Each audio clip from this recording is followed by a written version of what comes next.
All right, let me hit the music. That's got some of my fantasies in it.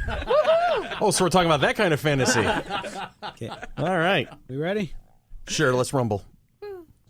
Let's get ready to rumble. Oh, boy. Greetings, Earthlings. It's Chris and the gang hanging from the studios at WFC3. Literally hanging. Literally hanging upside down like bats. We have our feet glued to the ceiling today. Are we keeping this one PG or PG-13? You're always so lucky. I said you have to move. You cannot be sitting next to me anymore. The last session, Tanya some got of the Lovecraftian Cthulhu stuff. That's not PG. Should we move Chris to the booth? That's only when he needs a timeout. I love you too, Becca. All right. Interns get relegated to the booth. So all the gang is here. We got Billy, we got Tanya, got me, we got Tony, Wayne, Brian, Becca, and on the phone with us, Sybil. Hi. There she is. All right. Today, we are going to do kind of a follow-up. A little while back, Wayne had challenged me to come up with a list of my top 10 favorite sci-fi movies, which I was told I'm fond of dystopian things, yes. Apparently. I did not realize that about myself, and then I went to therapy for it. And I realized I'm really going to embrace that. But today's topic... Embrace the darkness. Embrace the darkness, the dystopianness. You get free cookies. There we go. Oh, I'm all about cookies. As long as they don't have any mint in them. So I guess you're not eating Who doesn't like brownies Thin over Mints? My I am not about Thin Mints, man. I'm telling you. There are so many different types of Girl Scout That's cookies. it. How many Girl Scouts are in those cookies? Yes, I know. There you go. Are they made with real Girl Scouts? Okay. Too many. We So have today's definitely topic- gone over to Adam's family. Today's topic is my top 10 favorite fantasy movies. Now, fantasy movies is not the kind of fantasy that a teenage boy would have when home alone come on. and a comfy pair of socks. This is more along the lines of... Oh, Tom Cruise and Risky Business. Oh, thank you. No, that was not the application I was thinking of, No. Tanya. But thank you for Wayne getting that joke.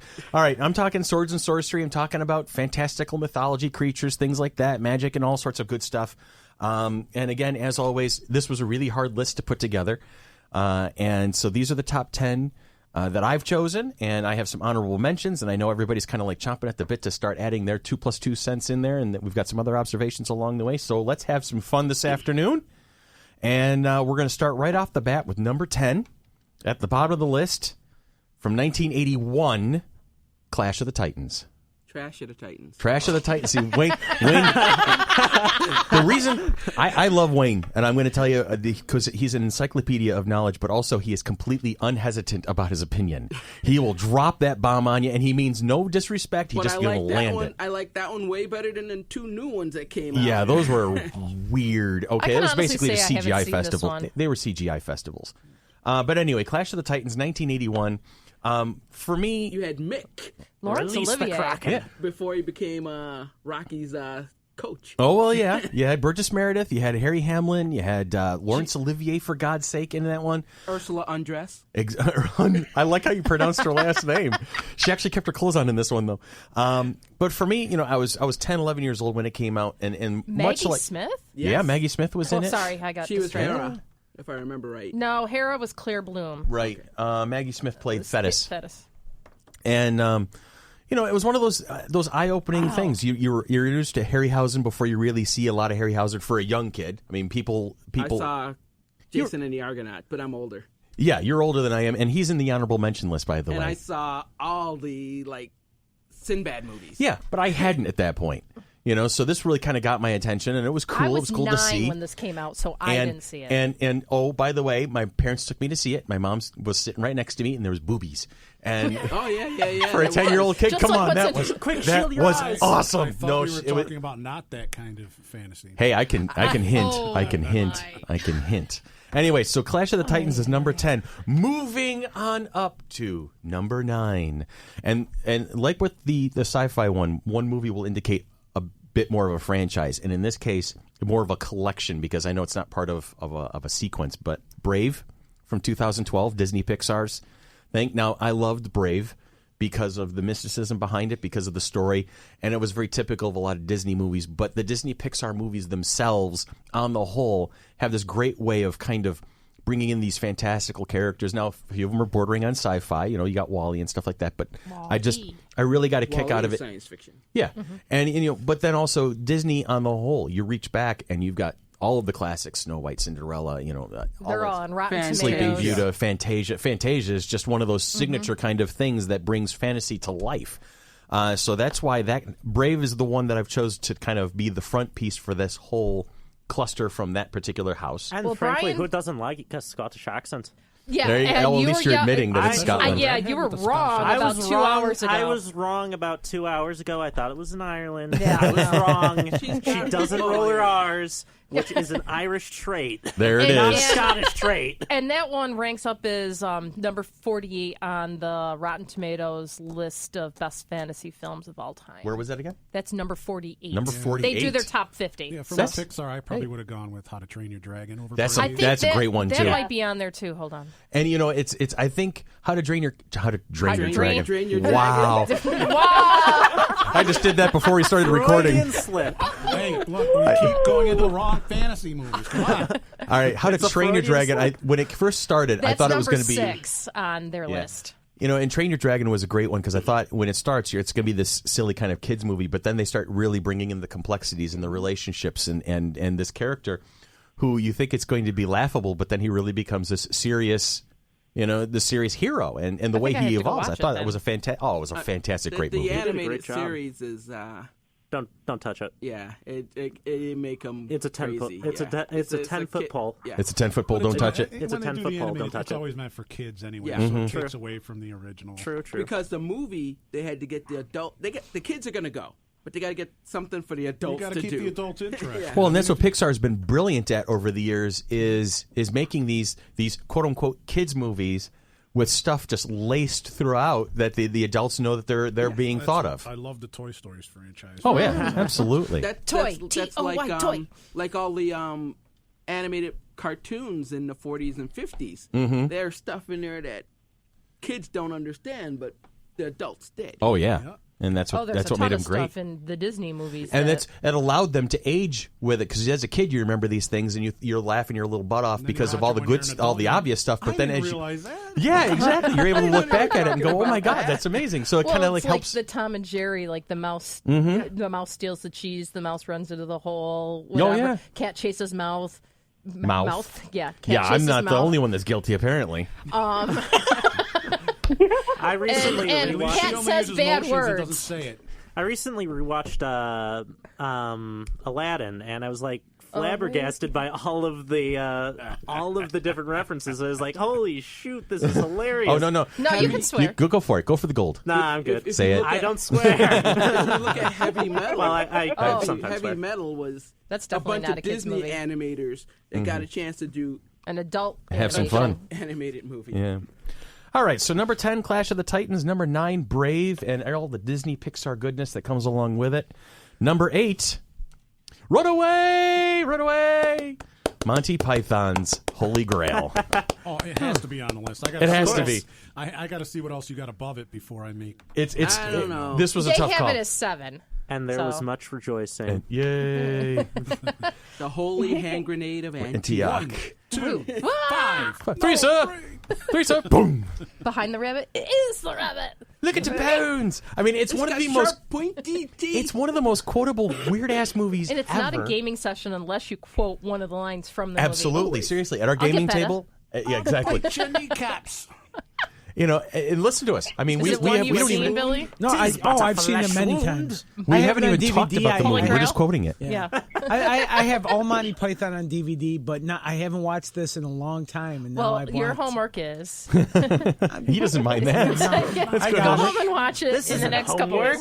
This is Yeah. fun work. They call me Tim. And the anecdote behind that, by the way, was John Cleese. The character has this really long, obnoxious name, and he had practiced it, and then when the take was actually being done, he had forgotten it.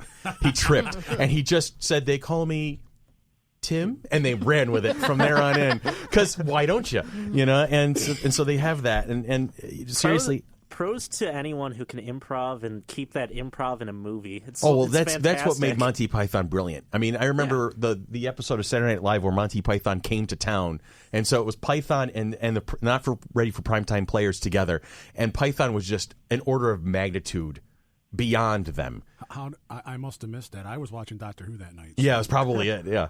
But it was just I've seen the on a DVD collection, and it was Python was just so way ahead of them, and Python's ahead of their time all the time. You know, they were just it was amazing what they would bring to the screen. If you look at British humor in general, I believe British humor is always better than American humor. Yeah, because There's we're just times I don't Unless get it's it. Benny Hill. Oh God, Benny I Hill. love Benny Hill. Although that can make Sax. anything funny. Yes. The Benny Hill music can. Can that be you some can- of our new out music? It's yakety sax. Would that be better for you, Chris? I would go with that. Okay. I'd be okay with that. I'd Benny even Hill like, music makes anything funny. that's it. Especially when they're running around. There you go. You know, Benny Hill was in Chitty Chitty Bang Bang. I do remember he was that. the toy maker. Yep. All right, so moving on. We're at number 7. And this is my my tip of the hat to the anniversary of the passing of David Bowie. So everybody knows kind of where I'm going at this point. Labyrinth from 1986. I love that movie. And Sybil, tell me a little bit more about that one because I want to be the only one talking today. Well, this one we actually weren't allowed to watch as kids. Why not? It was too dark. It was Really? Too dark. Yeah, According to my parents. You had Tim Curry as the Big No, bad. that's Legend. That's Legend. Is what you're Right, thinking right. of, with Tom Cruise. which is not on my list. I'm going to throw that one out there for nothing. And that's not no slam on Tim Curry, by the way. Labyrinth is just scary puppets and just stealing of a baby, and it's just awesome. They had a sheepdog, though. That is Sheepdog. It did. But hey, Sybil, Yes. you remind me of the Babe. What babe? What What babe? babe? The Babe with the hoodoo. What hoodoo? Who do you? Hoodoo that you Yeah, do. that's it. Hey, we can go back and forth on that. But anyway, The babe. What babe? yeah, it was one of those wonderful imagination movies, and it had this, David Bowie on screen was mesmerizing. Would it work today? Would it work today? I don't know. To be honest, I'm not sure Is if there it would any work. singer with the same prowess as David No. Bowie? No. I don't think so. No, there's Dennis nobody. Rucker? No. Oh, No. Jared Leto, Jared Leto. Leto, Leto. Leto. Leto. Let him out of Batman. There you go. Guys, you need a Leto. Or let go. Let go of Leto. Let go. I guess he would Let probably it be the go? closest. But anyway, Hold on a second. From Here we I go. don't know that 11 months ago, Labyrinth is getting a remake. Here's what we know. seriously? Yeah. This I is heard from that. Cinema Blend. Here's what we know. The world of music, film, and entertainment in general lost a giant a few weeks ago as David Bowie passed.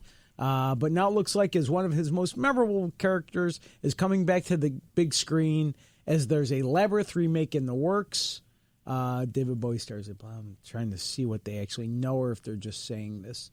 Do they have Henson doing the puppet? The Labyrinth was a box office bomb upon its initial release and met with some brutal critical reviews at the Yeah, it did. time. Yeah. Over the years, it has grown into a bona fide cult classic. Like Rocky. It's not great. Yeah. It doesn't. It has absolutely no, and I mean no, info about. Oh wait, what's that? What's not entirely clear right now is what exactly the movie will be. It sounds like it will be a reboot of the original, but THR also notes that it could wind up being a sequel of sorts. There was talk of such movie years back, but the Jim Henson company ultimately decided not to proceed. Yeah, though, they have the rights to it. though the Neil Gaiman penned Mirror Mask was apparently a result of wanting to produce a movie in the spirit of Labyrinth, and that they really have no info other than them saying they're looking at doing another one. So Well, I'm again- sorry I interrupted. No, but that's absolutely viable. no information. That's fine. That's fine because we have no information half the time. Well, you guys see, David Bowie went to an alternate reality, and the Exodus of 2016 was He's the just him Goblin taking King. everybody, all the people, All the good people first. all the good people he deemed worthy into this new universe. Including William Christopher, Father Mulcahy. Oh my God! Yeah, that was the last. He was the man. last of 2016. Yeah. But The last also the victim? first of 2017 when you think about it. No, he was died New Year's Eve. Christmas Eve. It was New Year's Eve. Yes. New Year's Eve. But New Year's Eve was also New Year's You're Day talking in, about like, time difference? Australia. Yeah. Oh yeah. That's true. Don't make my eyes go cross-eyed, kiddo. Stop that. Leave me It's alone. time. There's I a reason hate why she's in time. that booth. Yeah, it's for your own safety, Oh, Beck. she's reminding me why I can have a beer any time of day because it's 5 o'clock somewhere. Thank Yes. you. There you go. There you go. No, she's in the booth for our safety. There we go. All right, so moving on. Moving on. Number 10, Clash of Titans. Number 9, Brave. Number 8, Monty Python's Holy Grail. Number 7, Labyrinth. Number 6, there should have been only one. Highlander. There can only be one. Highlander.